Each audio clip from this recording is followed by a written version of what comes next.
single most important thing to know about bra sizing is that when you go up a band size, you need to go down a cup size to maintain the same cup volume.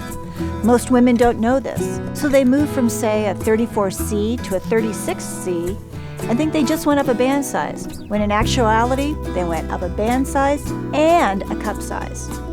I know this sounds confusing, so let me show you what I'm talking about. Here are 4 bras with the same cup size D and ascending band sizes. Now, most women think all these bras should have the same cup volume because they are all D cups.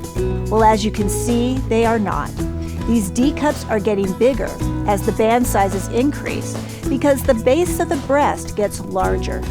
Now, here is the exact same bra style, but this time, as we go up a band size, we are going down a cup size. See how all these cup sizes look the same? Well, they are the same. So let's go back to this earlier exhibit. Why are these D cups the same volume for all band sizes? The answer is in the measuring.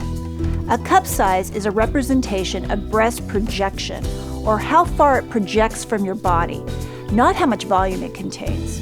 After all, you measure your body diameter to find your cup size, and every 1-inch increase is another cup size. As a band gets bigger, the base of your breast too gets wider, and this increases the volume in your cups. So again, a cup letter represents the projection off your chest. So now you know the cup size game. Want to go up a band but keep the same cup volume? Then go up a band but go down a cup size. Conversely, want to go down a band but keep the same cup volume? Go down a band but go up a cup size. And that's the cup size game.